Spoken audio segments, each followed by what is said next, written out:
تمام تعریفیں اللہ تعالیٰ جل مجدہ الکریم کے لیے، درود و سلام نبی کرم نور مجسم شفیع معظم احمد مجتبیٰ جناب حضرت محمد مصطفیٰ صلی اللہ تعالیٰ علیہ وسلم کی ذات والا صفات کے لیے حمد و صلات کے بعد، عزیز دوستوں، بزرگوں اور بھائیوں، انسان کھائے پیے سوئے جاگے تو اس کے جسم کی ضروریات پوری ہوتی ہیں،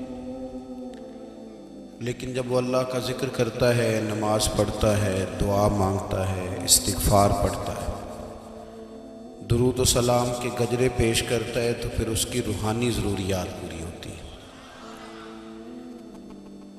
آج جس زمانے میں ہم وقت گزار رہے ہیں، لوگوں کی جسمانی ضروریات پوری کرنے کے لیے، غذائی ضروریات پوری کرنے کے لیے بہت سارے بندوبست کیے جا رہے ہیں، لیکن جتنا لوگ اپنی ظاہری ضروریات میں خود کفیل ہوتے جا رہے ہیں، اتنا ہی زیادہ وہ روحانی طور پر کمزور ہوتے جا رہے ہیں۔ گھنٹوں بیٹھ کر گپ شپ کرنے والے لوگوں کے لیے تھوڑی دیر بھی ذکر الہی کرنا مشکل ہو جاتا ہے۔ لمبی چوڑی باتیں کرنے والے، لمبے چوڑے دلائل دینے والے لوگ اور سمجھدار لوگ اور سیانے لوگ عبادت کے معاملے میں سستی کرتے ہیں، عمل کے مسئلے میں کمزور ہو جاتے ہیں۔ تسبیحات کرنا، وظائف پڑھنا، درود و سلام پڑھنا، کم بولنا، سچی بات کرنا، صبر سے رہنا، شکر کو اپنانا، قناعت اختیار کرنا، حسد، بغض، عداوت سے بچنا، یہ لوگوں کے لیے مشکل ہو جاتا ہے۔ پھر اس کا نقصان یہ ہے کہ معاشرہ ایک عجیب سی بے سکونی اور بے قراری کا شکار ہے۔ جیب میں بہت زیادہ پیسے رکھنے والا، خوش شکل نظر آنے والا، پیٹ بھر کے روٹی کھانے والا شخص بھی ڈھونڈتا پھرتا ہے کہ آخر میں پریشان ہوں کیوں۔ آپ انسانیت کی تاریخ پڑھیں گے تو آپ کو معلوم ہوگا کہ انسان نے کبھی پتھر کی پوجا کی، کبھی معاذ اللہ چاند سورج کی، درختوں کی، بتوں کی پوجا کی۔ معاذ اللہ یہ غلط ڈائریکشن پہ تو چڑھ گیا، لیکن ایسا نہیں ہے کہ کوئی بندہ دنیا میں آیا ہو اور کسی کی اس نے عبادت نہ کی ہو۔ اس لیے کہ اللہ تبارک و تعالیٰ نے جس طرح ہمارے جسم میں کھانے کی طلب رکھی ہے، پینے کی طلب رکھی ہے، سونے کی طلب رکھی ہے، اسی طرح اللہ تعالیٰ نے عبادت کے لیے طلب رکھی ہے جسم میں۔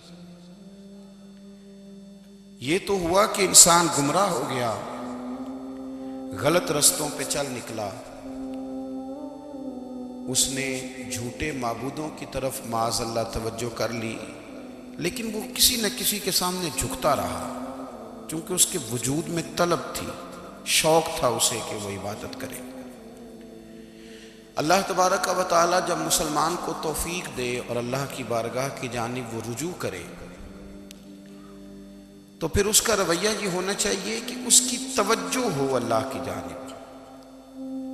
ہمارے ہاں تسبیحات پڑھ لی جاتی ہیں اگر کبھی موقع ملے، لیکن وہ خاص انہماک، وہ خاص شوق، وہ خاص ذوق اللہ تبارک و تعالیٰ کی عبادت کا، ایک ہوتا ہے نماز پڑھنا، ایک ہوتا ہے اہتمام کے ساتھ نماز پڑھنا، یعنی ذرا وقت پہ اٹھنا، ذرا صحیح کر کے وضو کرنا، ذرا شوق سے مصلی بچھانا۔ ایک ہوتا ہے تسبیح پڑھ لینا، اور ایک ہوتا ہے ذرا تھوڑا سا نا شوق کے ساتھ اللہ کو یاد کرنا۔ آپ کبھی جو میں نے آیہ کریمہ پڑھی، اس کی آپ شان نزول دیکھیں، نبی کریم صلی اللہ تعالیٰ علیہ وسلم کے نا کچھ صحابہ اللہ کی محبت کے شوق میں حضور کی بارگاہ میں حاضر ہوئے، اور انہوں نے آ کے عرض پتہ کیا کیا؟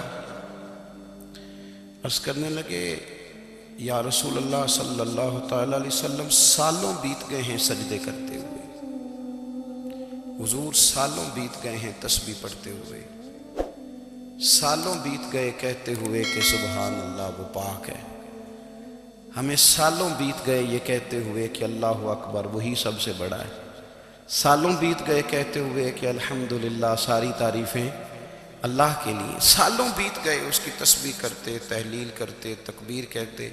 حضور اب نہ ہمارا اپنے رب سے ملنے کو جی چاہتا ہے، کبھی اے حقیقت منتظر نظر آنا لباس مجاز میں، لاکھوں سجدے تڑپ رہے ہیں میری جبین نیاز میں، اور اقبال کہنے لگے کہ تیرے عشق کی انتہا چاہتا ہوں، تو میری سادگی دیکھ کیا چاہتا، میرا ذرا سا تو دل ہے مگر شوخ اتنا، میں وہی لن ترانی سنا چاہتا ہوں۔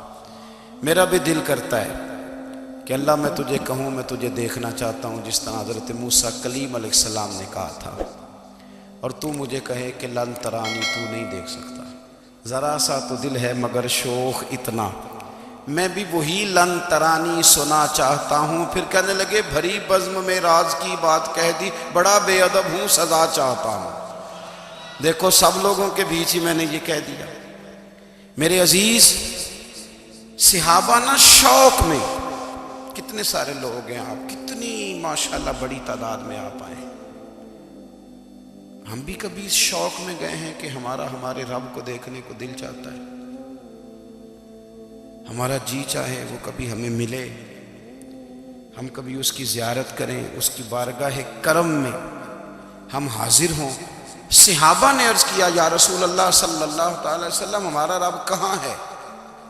ہمارا نا اپنے رب کو دیکھنے کو جی چاہتا ہے۔ جب صحابہ نے یہ عرض کیا تو اللہ نے قرآن مجید نازل کیا، فرمایا وَإِذَا سَأَلَكَ عِبَادِي عَنِّي فَإِنِّي قَرِيبٌ، محبوب جب میرے بندے آپ کی بارگاہ میں آ کے میرے بارے میں پوچھے نا تو ان سے کہہ دینا میں ان کے قریب ہی ہوں،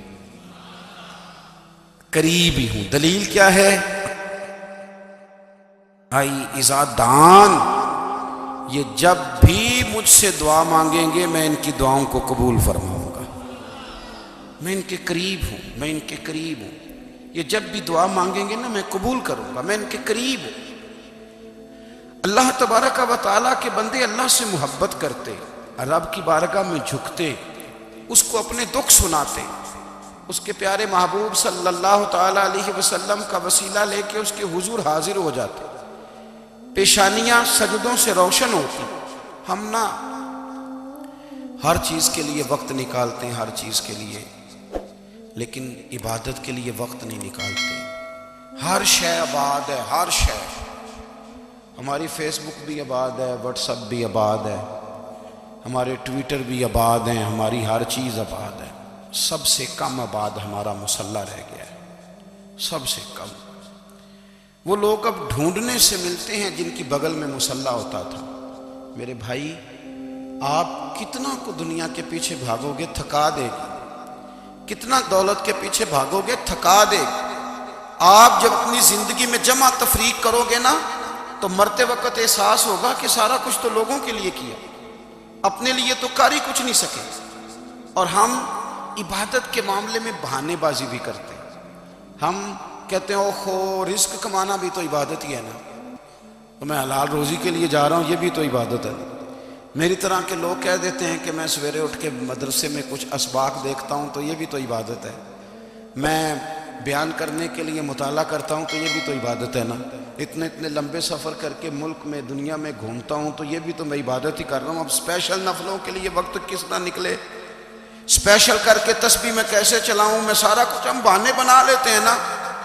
میرا سوال یہ ہے کہ یہ ساری باتیں صحابہ کو، نبی کریم کو، دیگر لوگوں کو بھی تو پتہ تھی نا، لیکن آپ غور تو کریں 23 سال حضور کو وقت ملا، مختصر وقت ظاہراً تبلیغ کرنے کے لیے، پوری دنیا میں دین بھی پھیلانا ہے، گھر میں 11 ازواج ہے، 4 بیٹیاں ہیں، ان کی اولادیں، سارے کام کاج بھی دیکھنے ہیں، لیکن سیدہ طیبہ طاہرہ حضرت عائشہ صدیقہ رضی اللہ تعالیٰ عنہ فرماتی ہیں سارا دن تبلیغ کرتے، ہر غلام کے دکھ سنتے، گھر میں آتے تو اپنے گھر والوں کا خیال کرتے، کام میں ہمارا ہاتھ بٹاتے۔ قربان جاؤں، کہتی ہیں زمانہ سارا سو جاتا لیکن آمنہ کے لال مصلی بچھا لیتے۔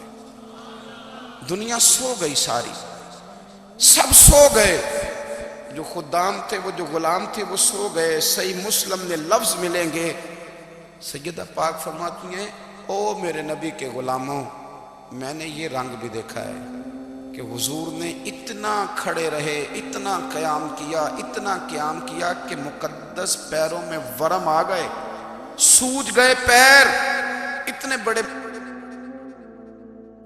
دل پہ ہاتھ رکھ کے نہیں بتا سکتا کہ میرے کبھی نماز میں پیر سوج گئے، کوئی نہیں بتا سکتا۔ بچوں کی روٹی کماتے تھک گئے، بات الگ ہے، ہم سیر کرنے گئے تو تھک گئے، بات الگ ہے، لیکن عبادت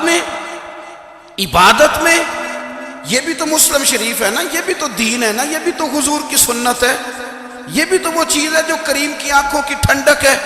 سیدہ فرماتی ہیں پیروں میں ورم آ گئے، اور ساری رات ہی حضور نے نماز پڑھی اور ایک ہی آیت بار بار دہرائی۔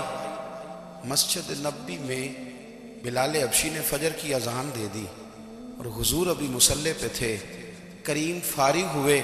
میں نے عرض کی یا رسول اللہ صلی اللہ علیہ وسلم، آپ کے تو صدقے اللہ اگلے پچھلوں کے گناہ معاف کرے گا، تو آپ اتنی آہوزاری کیوں فرماتے ہیں؟ آپ تو شفیع ہیں، آپ تو انبیاء کے امام ہیں۔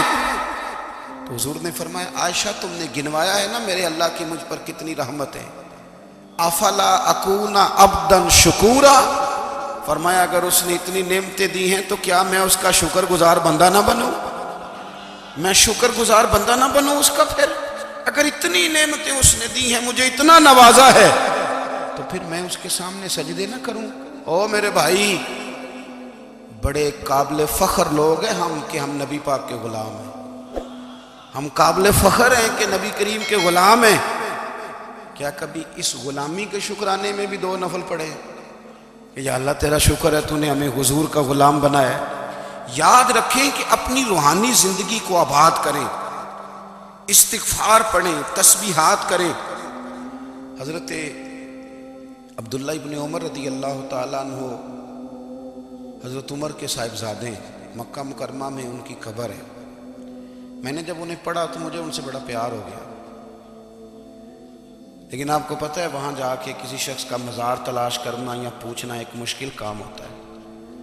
تو ایک دفعہ میں مکہ شریف میں حاضر تھا، تو ایک گاڑی والا ڈرائیور مجھے کہنے لگا کہ مولانا میں آپ کو جانتا ہوں، مجھے آپ سے محبت ہے، ایک بات بتاؤں آپ کو؟ میں نے کہا بتاؤ۔ کہنے لگے حضرت عبداللہ ابن عمر کی قبر دیکھنی ہے۔ میں نے کہا یہ تو نہیں کہہ رہا، یہ کسی نے بندوبست کرایا ہے، یہ اللہ نے تیرے دل میں بات ڈالی ہے، یہ ہو گیا تو لے چل مجھے۔ حضرت عبداللہ ابن عمر کو نبی پاک نے فرمایا راجل صالح، یہ نیک بندہ ہے، یہ متقی آدمی ہے۔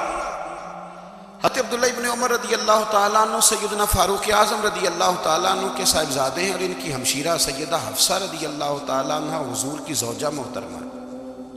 ایک دن اپنی ہمشیرہ سے کہنے لگے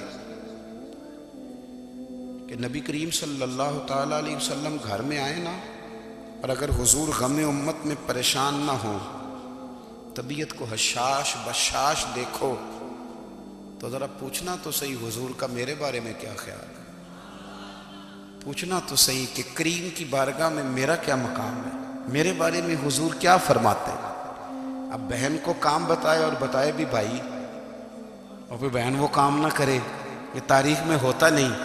حضرت عمر فاروق رضی اللہ تعالیٰ عنہ کی صاحبزادی ام المومنین رضی اللہ تعالیٰ عنہ فرماتی ہیں کہ میں تو بس منتظر تھی، انہوں نے تو کہا تھا نا کہ اگر تم حشاش بشاش دیکھو تو بات کرنا، لیکن حضور تشریف لائے، میری باری تھی، میرے گھر تشریف لائے، کھانا پیش کیا تو فوراً میں نے عرض کی حضور ایک بات پوچھنی تھی۔ تو حضور نے فرمایا پوچھئے۔ میں نے عرض کی حضور میرے بھائی عبداللہ ابن عمر کے بارے میں آپ کا کیا خیال ہے؟ نوجوانوں میری بات پہ غور کرنا، میرے بھائی کے بارے میں آپ کا کیا خیال ہے؟ تو نبی کریم صلی اللہ تعالیٰ علیہ وآلہ وسلم نے میری طرف دیکھا، اور پھر حضور زیر لب تھوڑا مسکرائے، اور بریلی کے امام کہتے ہیں کہ حضور مسکرا دیتے تھے نا تو جو بڑا دکھی ہوتا تھا وہ بھی ہنس پڑتا تھا۔ اب سوال پیدا ہوتا تھا کہ پھر تو اس مسکراہٹ کے لیے انتظار کرنا پڑتا ہوگا کئی کئی مہینے کہ حضور مسکرائیں تو رونے والے ہنسیں، تو اعلیٰ حضرت فرماتے ہیں نہیں، انتظار نہیں کرنا پڑتا، یہ مسکراتے رہنا تو حضور کی عادت ہے۔ جس کی تسکین سے روتے ہوئے ہنس پڑے، اس تبسم کی عادت پہ لاکھوں سلام۔ یعنی یہ تو عادت ہے حضور کی مسکراتے رہنا، اس کے لیے انتظار نہیں کرنا پڑتا۔ بھائیو آپ خیال رکھیں گے، غور کریں گے، حضرت عبداللہ ابن عمر رضی اللہ تعالیٰ عنہ کے بارے میں پوچھا تو سیدہ فرماتی ہیں کہ نبی کریم صلی اللہ تعالیٰ علیہ وسلم نہ زیر لب مسکرائے اور فرمایا حفصہ تیرا بھائی ہے تو اچھا، لیکن میں نے سنا ہے کہ عشاء کی نماز پڑھتا ہے تو فجر تک سویا ہی رہتا ہے۔ او نوجوانوں، 10 بجے تک سونے کی بات نہیں ہوئی، 9 بجے تک سونے کی بات نہیں ہوئی، 11 بجے اٹھنے کی بات نہیں۔ حضور فرمانے لگے میں نے سنا ہے کہ عشاء کی نماز پڑھ کے سو جاتا ہے اور فجر تک سویا ہی رہتا ہے، اسے چاہیے کہ تہجد کے وقت اٹھا کرے، اللہ کی بارگاہ میں حاضر ہوا کرے، آہوزاری کرے، سجدے کرے، عبادت کرے، اٹھتا ہے اور فجر میں جا کے اٹھتا ہے۔ حضرت جناب حفصہ رضی اللہ تعالیٰ عنہ کہتی ہے میں نے جناب عبداللہ ابن عمر کو پیغام دیا اور میں نے کہا میرے جوان بھائی سن، نبی پاک نے فرمایا ہے تو اچھا پر تہجد میں نہیں اٹھتا، نفل نہیں پڑھتا۔ او میری ملت کے جوانوں، مزہ نہیں آ جاتا جب ساری دنیا سوئی ہو، ساری دنیا، اور بستر بھی گرم ہو اور نیند بھی پورا غلبہ کر رہی ہو، اور اچانک گھنٹی بجے دماغ میں، آنکھ کھلے، گھڑی پہ نظر پڑے، 3:30 4 بجے کا پیغام گھڑی بتائے، اور کوئی چڑھتی جوانی والا اٹھ کے وضو کرے، اور جب وہ مصلی کھول کے بچھائے تو مدینے والے محبوب کہتے ہیں کہ ہر نماز پہ رب ثواب دیتا ہے، اور جو اٹھ کے تہجد کی نماز پڑھے اسے دیکھ کے تو رب مسکراتا ہے، جو اس کی شان کے لائق ہے، جو اس کی شان کے لائق، وہ مسکراتا ہے، خوش ہوتا ہے کہ میرا بندہ تہجد میں اٹھ گیا، وہ مسکراتا ہے۔ کاش ہماری صبحیں کبھی اپنے مالک کے نام ہو جائیں، کاش کہ صبح حضرت ابو الحسن رحمۃ اللہ تعالیٰ علیہ حضرت معاذ ابن جبل رضی اللہ تعالیٰ عنہ کے پاس بیٹھا کرتے تھے، فرماتے ہیں ان سے جو پیار بڑھا تو پھر میرا مصلی سے بھی بڑھ گیا۔ تابعی ہیں، فرماتے ہیں صحابی رسول سے محبت ہوئی تو ذکر سے بھی ہو گئی، پھر درود شریف سے بھی ہو گئی، محبت ان سے بڑھی تو پھر اللہ نے مسجد کا پیار بھی بڑھا دیا۔ آپ فرماتے ہیں کہ میری ہر وقت طبیعت چاہتی تھی کہ بس اللہ اللہ کروں، بس اللہ اللہ کروں، بس نہ میں ذرا تھوڑی جان چھڑاؤں لوگوں سے، کوئی 10 منٹ ملے تو میں کوئی 4 نفل پڑھ لوں، میں تھوڑا سا نہ بچوں لوگوں سے، اور مجھے تسبیح ملے تو میں نہ کچھ 400-500 دفعہ استغفار پڑھوں، سبحان اللہ، الحمدللہ، اللہ اکبر، لا حول ولا قوت الا باللہ، میں نہ تسبیحات پڑھوں۔ فرماتے ہیں کہ بچے تھے گھر میں 6-7، غربت تھی، کام ملتا کوئی نہیں تھا، اور میں کام چور نہیں تھا، کام ڈھونڈتا تھا، پر اللہ کی قدرت کے کام نہیں ملتا تھا۔ فرماتے ہیں کہ میں نے ایک دن اپنی اہلیہ سے کہا کہ آج میں پھر جاتا ہوں کام ڈھونڈنے، تو میری بیوی بڑی فرما بردار تھی، پر اس دن نہ غربت کے ہاتھوں تنگ آ کے کہنے لگی آج نانا کوئی تو چیز لے کے آیا، تو مجھ سے بچوں کی بھوک نہیں دیکھی جاتی، سب روگاں دا روگ محمد جس دا نام غریبی، کنڈ بلا کے لنگ جاندے نہیں دوست یار قریبی، آج نہ کچھ لے کے آیا تو میں بچے لے کے چلی جاؤں گی۔ شیخ فرماتے ہیں کہ میں بڑا پریشان گھر سے نکلا، پر میں نے صبح سے لے کے زور تک کام ڈھونڈا، کام ملا کوئی نہیں، تو میرے دل میں خیال آیا چلو کام نہیں ملتا تو اللہ اللہ تو کرے نا، چلو بندوں کی مزدوری نہیں ملتی تو رب کریم کی عبادت ہی کرتے ہیں۔ فرماتے ہیں کہ میں نے نا فرات کے پانی سے وضو کیا، نہر کے، شدید دھوپ تھی، ساتھ ریت تھی اور ریت تپ رہی تھی، میں نے اپنا رومال وہیں مصلی کے طور پر بچھا لیا، اور فرماتے ہیں کہ زور سے لے کر عصر تک نماز پڑھی، دھوپ بھی پورے زور پہ، پر میرے سجدے کا ذوق بھی پورے زور پہ۔ فرماتے ہیں سورج بھی چمک رہا ہے اور رب کی عبادت کا ذوق بھی پورے زور پہ، میں سجدہ کروں تو پھر میرا اٹھانے کو جی نہ چاہے، میرے استاد لکھا کرتے تھے، یہ ان کا شعر ہے، وہ کہا کرتے تھے مجھے سوز دے، مجھے ساز دے، اور مجھے نیم شب کا نیاز دے، دم سجدہ خود کو میں توڑ دوں، مجھے ایسا ذوق نماز دے۔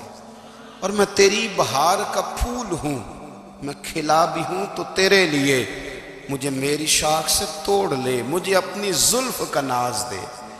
بھائی فرماتے ہیں کہ عصر تک میں نے نفل پڑھے، دل ڈھلنے لگا، عصر کی نماز پڑھی اور میں وہاں سے چلا۔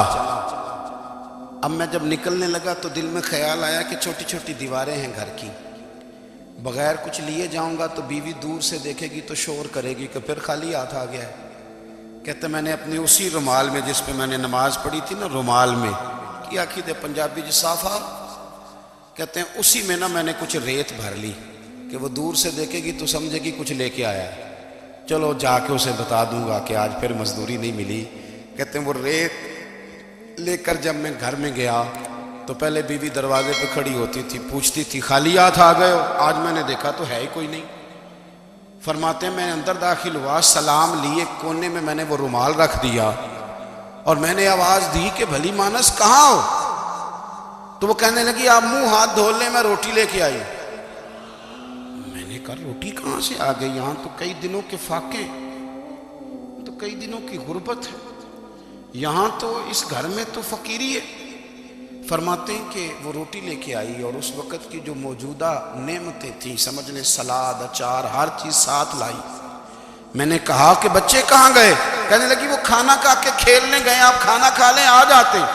کھانا اس نے چن دیا۔ میں نے حیرت انگیز لہجے میں ساری نعمتیں اپنے دسترخوان پہ دیکھ کر کے بیوی سے پوچھا یہ کہاں سے آیا کھانا؟ بچوں کو تو نے کہاں سے کھانا کھلایا؟ یہ سارا کچھ کیسا ہے؟ کہنے لگی پتہ نہیں آج آپ کس کریم کی مزدوری کرنے چلے گئے تھے، پتہ نہیں کس کریم کی، میرے گھر میں تو اتنی نعمتیں آئی ہیں کہ مجھ سے سنبھالی نہیں جا رہی، اتنا اناج ہے، اتنا گندم ہے، کس کریم کے دروازے آج چلے گئے تھے؟ یہ کہتے کہتے وہ اٹھی اور اٹھ کر کے کہنے لگی پہلے بڑا کچھ آیا تھا، اب کیا لے آئے ہو؟ اور جا کر کے نا اس نے وہ ریت والا رومال کھولا، کہنے لگے میں تو لے کے آیا تھا ریت، تو میرے رب نے اسے بھی سونے اور ہیرے بنا دیا تھا۔ جب آپ کی توجہ اللہ کی جانب، میرے نبی پاک صلی اللہ تعالی علیہ وسلم نے فرمایا ہر چیز اپنے رب سے مانگ، ہر چیز مانگ، ہر چیز مانگ۔ یا رسول اللہ کیا کچھ؟ میرے محبوب نے فرمایا تیرے گھر میں نمک بھی ختم ہو جائے تو وہ بھی اپنے رب سے مانگا کر، تو مانگنا وہ تجھے دے گا، تو اس کی بارگاہ میں کشکول طلب دراز تو کرنا۔ اور ترمذی شریف میں عجیب لفظ ہے، رسول کائنات نے فرمایا، رب کریم فرماتا ہے جب میرا بندہ ہاتھ اٹھاتا ہے نا تو مجھے حیا آتی ہے کہ میں خالی کیسے لوٹا دوں اس کے۔ اتنے بڑے بادشاہ کی بارگاہ میں، او بھائی لوگوں سے عزتیں تلاش کرتے ہو تو وہ کیا تمہیں عزت دیں گے؟ وہ تو کل اچھا کہتے ہیں پرسوں برا کہنے لگ جاتے ہیں۔ لوگوں کے سامنے گڈ بک میں آنا چاہو گے تو وہ تو سویرے تمہارے بارے میں کچھ کہیں گے، شام کچھ اور کہیں گے۔ اپنی روحانی زندگی آباد کریں، اپنے مسلح کو وقت دیں، اور دنیا سے چھپ کر اس موبائل کو بند کر کے اور اپنے آپ سے بھی چھپ کے اور تنہا ہو کے چھپا کے سارا کچھ اپنے آنسو اپنے رب کی بارگاہ میں پیش کریں، اس کے حضور حاضری دیں۔ سنو نا ترمذی کی حدیث، اور اسے یاد رکھنا، نبی پاک علیہ السلام نے فرمایا اپنے دکھ لوگوں کے سامنے نہ بیان کرنا، سیٹھوں نوابوں کو نہ بتاتے پھرنا، دنیا داروں کے سامنے جا کے نہ رونا کہ میں تکلیف میں ہوں۔ فرمایا اگر دنیا داروں کو دکھ بتاؤ گے رب تمہیں کبھی غنی نہیں کرے گا، اور لوگ ہیں کہ الٹا مذاق اڑائیں گے۔ آپ کی جس سے بڑی پکی یاری ہے نا، پکی، وہ تب تک پکی ہے جب تک آپ نے 50,000 مانگا نہیں، اور جس وقت آپ نے کہہ دیا کہ میں مجبور ہوں میری مدد کر تو پھر ختم ہو گئی دوستی۔ لوگوں کی تعلقات آپ کے ساتھ تب تک ہیں جب تک آپ ان سے کوئی ضرورت وابستہ نہیں کرتے۔ کریم محبوب فرمانے لگے بندوں کے سامنے دکھ نہ بیان کرنا، اللہ تجھے کبھی غنی نہیں کرے گا، تو اپنے دکھ اپنے رب کو بتا، تو دعائیں مانگ، تو اس کی بارگاہ میں حاضر ہو، تو اس کے حضور عرض کر۔ فرمایا اپنے دکھ اپنے رب کو بتا، وہ جلدی کرے یا دیر سے کرے تجھے ساری دنیا سے بے نیاز کر دے گا، تجھے کسی کا محتاج نہیں رہنے دے گا۔ اپنے مسلح کو، اپنی دعاؤں کو. ایک بزرگ فرماتے ہیں میں نے دعا مانگنے کا طریقہ اپنی بیوی سے سیکھا. دعا مانگنے کا طریقہ اپنی، سیکھنے والے تو اپنے بچوں سے بھی سیکھ لیتے ہیں، سیکھنے والے تو ہر ایک سے سیکھتے ہیں. وہ کہتے ہیں میں نے دعا مانگنے کا سلیقہ اپنی بیوی سے سیکھا ہے. حضرت وہ کس طرح؟ فرمانے لگے میری بیوی نے نا مجھے کوئی کام بتایا، کچھ پیسوں کی ضرورت کے لیے کہا، تو میں نے اسے کہا کہ بھئی ابھی میرے پاس نہیں ہے، کچھ دنوں میں آتے ہیں تو میں دے دوں گا.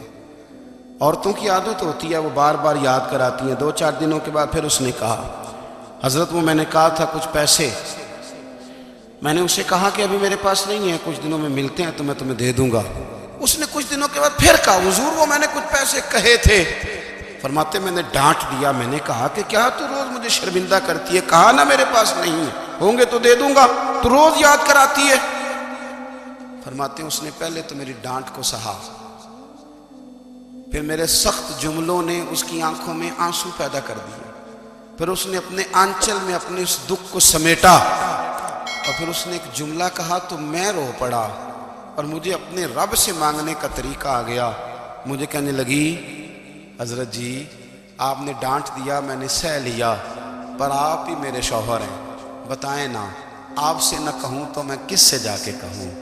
فرماتے ہیں میں رو پڑا اور میں کھل کے رویا اور میں تڑپ کے رویا اور پھر میری سسکیاں بند گئیں. تو مجھے کہنے لگی آپ کو کیا ہوا؟ میں نے کہا مجھے بھی دعا مانگنی آ گئی ہے. جب میں اسے کہوں گا نا اللہ تو ہی میرا رب ہے، میں تجھ سے نہ کہوں تو میں کس سے جا کے کہوں؟ میں کیوں کسی بندے سے سوال کروں؟ میں کیوں کسی دنیا دار سے کہوں؟ میں تیرے بندوں کا، نیک بندوں کا وسیلہ لے کے، تیرے محبوب کی غلامی لے کے تیری بارگاہ میں آیا، تجھ سے نہ مانگوں تو کس سے مانگوں؟ سمجھ آ گئی ہے جب میں اس رنگ میں مانگوں گا تو میرا رب میرے اوپر بڑا ہی فضل فرمائے گا، وہ میرے اوپر بڑی رحمت کرے گا، وہ میرے لیے آسانیاں کرے گا. عزیز دوستو ہم اس طرح کرنے لگ گئے ہیں کہ ہم نے نا اپنے تعلقات پر اعتماد کرنا شروع کر دیا ہے. میرے تعلقات بہت ہیں. ہم نے اپنی دولت پر اعتماد کرنا شروع کر دیا ہے، میرے پاس دولت بہت ہے. ہم نے اپنے علم پر، اپنی شہرت پر اعتماد کرنا شروع کر دیا ہے کہ میرے پاس فلاں چیز بہت ہے. یاد رکھنا جب بے نیاز اپنی صفت بے نیازی دکھاتا ہے تو بڑی بڑی دولتوں والے مجبور نظر آتے ہیں. بھائیو جب انسان کا رشتہ اپنے مالک کے ساتھ ہوتا ہے پھر تو غم بھی کچھ نہیں کہتے، پریشانیاں بھی کچھ نہیں کہتی، پھر تو زندگی صبر والی، پھر تو زندگی توکل والی، پھر تو زندگی بھروسے والی. پھر انسان اپنے آپ کو رسوا نہیں کرتا، دنیا داروں سے امیدیں اس کی ختم ہو جاتی، امیدیں اللہ رسول سے لگا لیتا، مضبوط ہو جاتا ہے، مضبوط، طاقتور ہو جاتا ہے، خوددار ہو جاتا ہے، باوقار باعزت ہو جاتا ہے. حضرت بہلول دانا رحمۃ اللہ علیہ بیٹھے تھے تو ہارون رشید حج کر کے آ رہا تھا، تو رستے میں حضرت شیخ سے ملاقات ہو گئی تو السلام علیکم کے بعد کہنے لگا حضور کوئی حکم ہو تو بتائیے گا. تو حضرت بہلول دانا فرمانے لگے تیرا رب کون ہے؟ اس نے کہا اللہ. تو فرمایا میرا کون ہے؟ کہا اللہ. فرمانے لگے تو بڑا ہی بیوقوف ہے، کیا تو یہ سمجھتا ہے کہ رب ہارون رشید کو تو دے گا اور بہلول دانا کو بھول جائے گا؟ تیرا بھی وہی رب ہے، میرا بھی وہی رب ہے. اس نے اگر تجھے دے کے آزمایا ہے تو ہو سکتا ہے مجھے نہ دے کے آزما رہا ہو. جب اس کی حکمت کے تقاضے ہوں گے تو عطا کرے گا اور دے گا. تو جا اپنا کام کر. بھائی اپنی روحانی زندگی، اپنی عبادات، اپنے وظائف، اپنے روزمرہ کے معاملات، اپنی دعائیں، اپنا استغفار. دیکھو کوئی مشکل کام تو نہیں، 2 رکوع ہیں سورہ واقعہ کے اگر رات کو پڑھ لی جائے تو. میں کس طرح یہ بات بیان کروں کہ تعویذ بانٹنا آسان ہے اور وظیفہ بتانا مشکل ہے. سارا دن تعویذ بانٹیں تو لوگ لینے کو تیار ہیں، اور اگر آپ وظیفہ بتائیں تو کہتے ہیں تو مشکل کام. او خدا کے بندے، اگر آپ کا تعلق قرآن پاک کے ساتھ مضبوط ہو، قرآن پاک کے ساتھ اگر آپ کا رشتہ ہو، لوگ سفارشیں ڈھونڈتے ہیں نا دنیا میں، کوئی تعلق مل جائے تو میرا کام ہو جائے. دنیا میں اتنا مشکل معاملہ ہے، آخرت میں مجھے بتائیے گا کتنا مشکل معاملہ ہوگا. میرے نبی پاک صلی اللہ تعالیٰ علیہ وسلم نے فرمایا جو لوگ سورہ ملک پڑھا کرتے تھے نا، سورہ ملک، یہ سورت ملک قیامت میں ان کی سفارش کرے گی. اور اس طرح کرے گی کہ کہے گی اے اللہ یہاں اس بندے کو جنت میں داخل کر دے یا مجھے قرآن پاک سے علیحدہ کر دے، تو رب فرمائے گا جا اس کا دامن تھام کے اسے جنت تک پہنچایا۔ آپ بات کو سمجھیں، جب آپ کے تعلقات اپنے معاملات کے ساتھ مضبوط ہوں گے، یہ نبی کریم نے وعدہ کیا ہے کہ تو سورت واقعہ پڑھ تیرے گھر میں فاقہ نہیں آئے۔ حضرت عبداللہ ابن مسعود رضی اللہ تعالیٰ عنہ بیمار تھے تو حضرت عثمان غنی رضی اللہ تعالیٰ عنہ تیمارداری کے لیے تشریف لے گئے اور جا کر کے کہا کہ آپ بڑے بیمار ہیں، آپ کی بیٹیاں زیادہ ہیں، میں چاہتا ہوں کہ خزانے میں سے کچھ مدد کروں۔ تو سیدنا عبداللہ ابن مسعود رضی اللہ تعالیٰ عنہ اٹھ کے بیٹھ گئے اور کہنے لگے امیر المومنین، اللہ آپ کو میری طرف سے میری بیٹیوں کی طرف سے بہتر صلہ دے، میری بیٹیوں کو کسی خزانے کی ضرورت نہیں، میں نے انہیں خزانہ دے دیا ہے۔ کہا جناب آپ نے کون سا خزانہ دیا ہے، میں آپ کے مالی معاملات کو جانتا ہوں۔ تو فرمانے لگے امیر المومنین، میرے نبی کریم نے فرمایا ہے جو سورت واقعہ پڑھے اسے کبھی فاقہ نہیں آتا، میں نے بیٹیوں کو یاد کرا دی ہے، یہ خزانہ میں نے انہیں دے دیا ہے۔ وہ سارے والدین سنیں جو بیٹیوں کے لیے پریشان رہتے ہیں۔ حضرت عبداللہ ابن مسعود نصیحت کر رہے ہیں، فرمانے لگے میں نے سورت واقعہ یاد بھی کرا دی ہے، پڑھنے کی عادت بھی ڈال دی ہے۔ حضور نے فرمایا ہے جو سورت واقعہ پڑھے اسے فاقہ نہیں آتا۔ کہنے لگے چاند تو اپنی جگہ چھوڑ سکتا ہے، سورج گر سکتا ہے، تارے ٹوٹ سکتے ہیں، پر مدینے والے رسول کی بات غلط نہیں ہو سکتی۔ حضور نے فرمایا فاقہ نہیں آئے گا تو انشاءاللہ کبھی بھی نہیں آئے گا۔ کرنے کا کام یہ ہے کہ ہم اپنے معاملات، اپنی عبادات، اپنی دعائیں کبھی 10 منٹ عادت ہو جائے نا دعا مانگنے کی علیحدہ سے رات کو۔ حضور نے فرمایا جو فرض نماز کے بعد دعا مانگے اللہ اس کی قبول کر لیتا ہے۔ نبی پاک صلی اللہ تعالیٰ علیہ وسلم نے فرمایا اللہ مسافر کی دعا قبول فرماتا ہے۔ حضور نے فرمایا اللہ مظلوم کی دعا قبول فرماتا ہے۔ حضور نے فرمایا بیمار سے دعا کراؤ اللہ اس کی دعا قبول فرماتا ہے۔ میرے نبی پاک نے فرمایا ماں باپ جب بھی اولاد کے لیے ہاتھ اٹھائیں، ویسے تے بلے شاہ تو آسمانی اڈ دیاں ہی پھڑ دیں، جڑا گھر بیٹھا انہوں پڑھیا ہی نہیں۔ حضور فرمانے لگے ماں باپ جب بھی اولاد کے لیے دعا فرمائیں اللہ ان کی دعا کو قبول کرتا ہے۔ آپ اپنا تعلق بنائیں، دعا کے ساتھ، عبادت کے ساتھ، مصلی کے ساتھ رشتہ بنائیں، استغفار پڑھیں۔ صلاح الدین ایوبی صلیبی جنگوں میں تھے، رات کو مسجد اقصیٰ میں نماز پڑھی تو پریشان تھے۔ ایک بزرگ سے ملاقات ہوئی تو وہ کہنے لگے کہ آپ بڑے پریشان ہیں۔ کہنے لگے حضور پریشان اس لیے ہوں کہ پہلے ہی مسلمان کمزور ہے، اب میں نے سنا ہے دشمن کا ایک بحری بیڑا وہ جنگی سامان سے بھرا ہوا آ رہا ہے، تو اب ان کے پاس اور تلواریں اور نیزے آ جائیں گے، مسلمانوں کے پاس پہلے ہی وسائل کی کمی ہے، پریشان ہو کس طرح کر کے مقابلہ کریں گے۔ یہ بات کہتے ہی صلاح الدین ایوبی نے بزرگوں سے کہا حضور آپ بھی دعا کرنا، دعا کی بڑی طاقت ہے۔ میرے نبی پاک نے فرمایا دعا مومن کا ہتھیار ہے، دعا مومن کا، دعا مومن کا۔ حضور نے فرمایا تقدیر کو سوائے دعا کے کوئی چیز نہیں بدل سکتی، دعا مومن کا ہتھیار ہے، یہ کافر کے پاس کوئی نہیں، یہ ہتھیار ہے مومن کا۔ اللہ کرے آپ کو سمجھ آئے، پھر سنیں، کئی بار کہہ چکا ہوں یہ ہتھیار ہے۔ کافر کے مقابلے میں جو تیرے پاس سب سے بڑا ہتھیار ہے وہ دعا ہے۔ دعائیں کرانی چھوڑ دی، کرنی چھوڑ دی، لینی چھوڑ دی۔ حضرت سیدنا انس بن مالک رضی اللہ تعالیٰ عنہ فرمایا کرتے تھے میں نے وہ رنگ دیکھا ہے جب حضور دعا مانگتے تھے اور حضور کی مقدس آنکھوں میں آنسو بھی ساتھ ہی بہا کرتے تھے، میں نے وہ انداز دیکھا۔ تو صلاح الدین ایوبی بزرگ سے کہنے لگے آپ بھی دعا کیجیے، اور خود رونے لگے اور سر سجدے میں رکھ کے رونے لگے، اور عشاء سے لے کر فجر تک روئے، خوب روئے۔ صبح وہ بزرگ آئے تو صلاح الدین ایوبی کا خوبصورت اور ہنستا ہوا چہرہ دیکھا، کہنے لگے آپ بڑے خوش ہیں، رات تو میں نے بڑے روتے ہوئے دیکھا تھا۔ تو کہنے لگے حضور وہ جو بحری بیڑا آ رہا تھا نا وہ پانی میں ڈوب گیا ہے، اب وہ نہیں آ رہا، ابھی خبر آئی ہے تو میں بڑا خوش ہوں۔ بزرگ کہنے لگے اٹھ سینے سے لگ، اور سن ایک بات، وہ بحری بیڑا پانی میں نہیں ڈوبا، وہ تیرے آنسوؤں میں ڈوب گیا ہے۔ وہ جو تو رات رویا ہے نا رب کریم کی بارگاہ میں تو وہ ڈوب گیا ہے۔ بھائی اپنا مصلی کا، عبادت کا، وظائف کا، اللہ اللہ کا سلسلہ اس کو مضبوط کریں، اپنی دعاؤں کے تعلق کو مضبوط کریں۔ دعائیں بڑے انقلاب برپا کر دیتی ہیں۔ ہم تھوڑے تھوڑے نا جب سے خشک ہوئے ہیں نا، خشک، اور میری تو جماعت ہی صوفیاء کی جماعت تھی، ہم تو داتا علی اجمیری کی جماعت سے، ہم تو خواجہ اجمیری کی جماعت سے، ہم تو شیخ احمد فاروق سرہندی کی جماعت سے، ہم تو صوفیاء کی جماعت۔ ہماری جماعت نے بھی وہ تعلق جو ہمارے بزرگوں نے بنایا تھا۔ بزرگ اللہ کے قریب کیسے جاتا ہے؟ ہمارے یہاں نا بہت سارے لوگ کہتے ہیں جی نظر ہو گئی تو کام ہو گیا۔ بھائی جو بخاری مسلم میں طریقہ ہے نا اللہ کا قرب پانے کا، وہ تو نفل ہے۔ نبی کریم علیہ السلام نے فرمایا بندہ نفلوں کے ذریعے رب کے قریب جاتا ہے، اور اتنا قریب جاتا ہے کہ پھر اللہ اس کی زبان بن جاتا ہے، اللہ اس کی آنکھیں بن جاتا ہے، کان بن جاتا ہے، ہاتھ اور پیر بن جاتا ہے۔ تو یہ تو عبادت ہے، یہ تو اللہ کی بارگاہ کی حاضری ہے جو آپ کو اللہ کے قریب کرے گی۔ تو اپنے نماز کو اہمیت دے کے ادا کریں، نمازیں موبائل بند کر کے ادا کریں۔ لیکن نا کچھ لوگ کہتے ہیں مجھے ٹائم نہیں ملتا نماز کا، تو میں کہتا ہوں یہ آپ نے بڑی جرت کی بات کی ہے۔ مجھے کو میرا پیر بھائی کہہ دینا میرے پاس ٹائم نہیں ہے آپ کو ملنے کا، تو میں کہتا ہوں آج کے بعد آنا ہی نہ۔ میں تو کیا سمجھتا ہے، تو بہت بڑا آدمی ہے، تیرے پاس ٹائم نہیں ہے اور ہمیں ملنے کا ٹائم، موج کر۔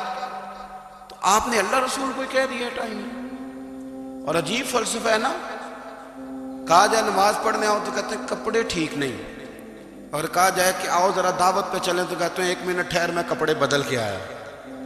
نماز کے لیے کہا تو کہتا ٹھیک نہیں، دعوت کے لیے کہا تو کہتا میں ذرا تیاری کر لوں، یوں جانا مناسب نہیں۔ معاملہ ٹھیک نہیں۔ رب تو فرماتا ہے کہ جب تم مسجد میں آ تو زینت اختیار کر کے آ، خوب ذوق سے دعا مانگے، خوب شوق سے نماز پڑھیں، خوب استغفار کا مزاج بنائیں۔ آپ لوگوں کے بیچ رہ کے سوکھ حاصل کرنا چاہتے ہیں، لیکن آپ کو پتہ ہے کئی مہینے غار حرا میں رہنا بھی مدینے والے محبوب کا طریقہ ہے۔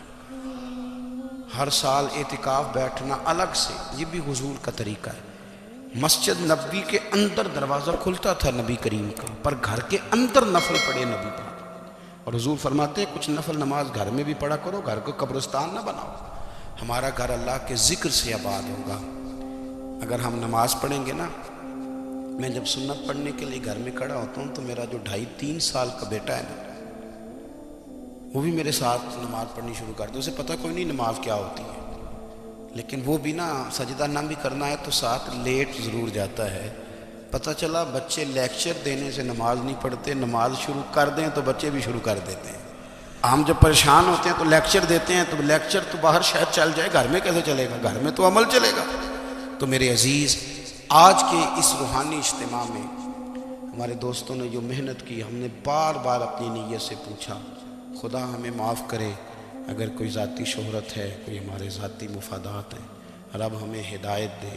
ہماری یہ خواہش تھی کہ روحانی اجتماع ہمیں تھوڑا سا اللہ اور اس کے رسول کے جانب مائل کرے، کچھ ہمارا رشتہ مصلی کے ساتھ مضبوط کرے۔